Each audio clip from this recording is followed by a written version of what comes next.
Chapter 3. Visualization of, and belief in attainment of desire. The second step toward riches. Faith is the head chemist of the mind.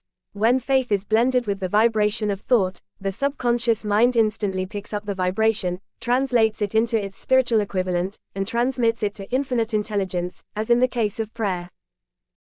The emotions of faith, love, and sex are the most powerful of all the major positive emotions. When the three are blended, they have the effect of coloring the vibration of thought in such a way that it instantly reaches the subconscious mind, where it is changed into its spiritual equivalent, the only form that induces a response from infinite intelligence. Love and faith are psychic, related to the spiritual side of man. Sex is purely biological, and related only to the physical. The mixing, or blending, of these three emotions has the effect of opening a direct line of communication between the finite, thinking mind of man, and infinite intelligence. How to develop faith.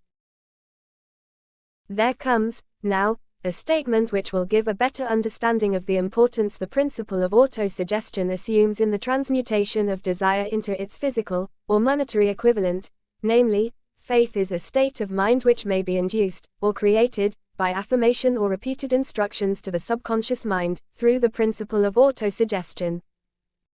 As an illustration, consider the purpose for which you are, presumably, reading this book. The object is, naturally, to acquire the ability to transmute the intangible thought impulse of desire into its physical counterpart, money.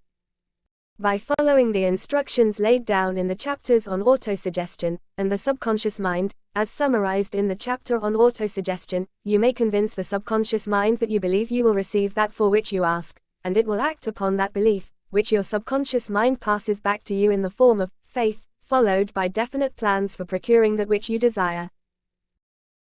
The method by which one develops faith, where it does not already exist, is extremely difficult to describe, almost as difficult, in fact, as it would be to describe the color of red to a blind man who has never seen color, and has nothing with which to compare what you describe to him. Faith is a state of mind which you may develop at will, after you have mastered the 13 principles, because it is a state of mind which develops voluntarily, through application and use of these principles. Repetition of affirmation of orders to your subconscious mind is the only known method of voluntary development of the emotion of faith. Perhaps the meaning may be made clearer through the following explanation as to the way men sometimes become criminals. Stated in the words of a famous criminologist, when men first come into contact with crime, they abhor it. If they remain in contact with crime for a time, they become accustomed to it, and endure it. If they remain in contact with it long enough, they finally embrace it, and become influenced by it. This is the equivalent of saying that any impulse of thought which is repeatedly passed onto the subconscious mind is, finally, accepted and acted upon by the subconscious mind, which proceeds to translate that impulse into its physical equivalent, by the most practical procedure available. In connection with this, consider again the statement: all thoughts which have been emotionalized, given feeling, and mixed with faith, begin immediately to translate themselves into their physical equivalent or counterpart. The emotions, or the feeling, portion of thoughts, are the factors which give thoughts vitality, life, and action.